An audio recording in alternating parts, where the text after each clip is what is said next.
I don't know if you know this, but your negative ego, it wants you to die, basically. And it wants you to play small, to feel alone, to, be isolated in a room, to never really share your gifts with the world, to never really shine your light. It literally hopes that you suffer. And this is our negative ego, right? And so it's constantly playing out in our lives. And the reason I'm bringing this up is not to depress you, I promise. I'm bringing it up because one of the tricks that the negative ego plays on you is through your rebellion. So typically, we rebel against the thing that we need the most. And I've seen this multiple times in my own life, and it's really been a big theme lately, is you rebel against the thing that you need the most.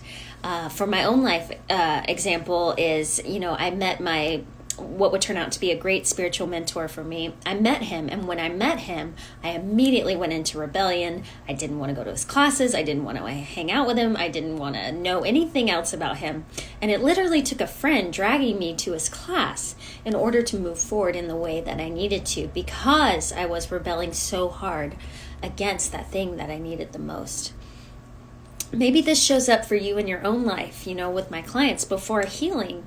Are you, going through your head, I don't want to do that. I don't want to pay the money for that. I don't have time for that. I don't, all these weird mixed emotions. And we go through this rebellion in order to break through to the other side. Another way that rebellion shows up is when you rebel, sometimes it's because things are good. So perhaps, you've taken a class, you've done a healing, you went to a workshop, you went to a yoga class, you feel amazing. And then on the other side of it, you're like, however you rebel, maybe you're eating a ton of junk food or hanging out with people you shouldn't be hanging out with, or whatever your rebellion looks like. Is that something that comes up for you? And so this is something that we want to look inward and just see what we're doing. Asking yourself again, what am I rebelling against that I really need the most?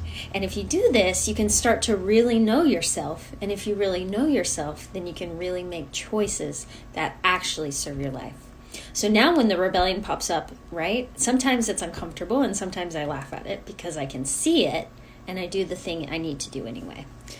Whatever that thing may be in that moment, but it's like, okay, I see what you're doing there.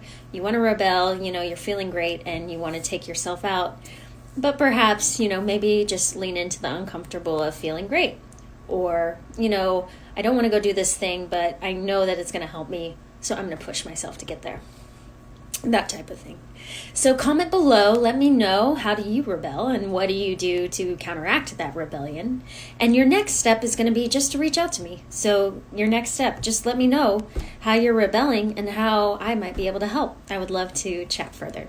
But thanks for watching, and I will talk to you guys next week. Talk to you soon.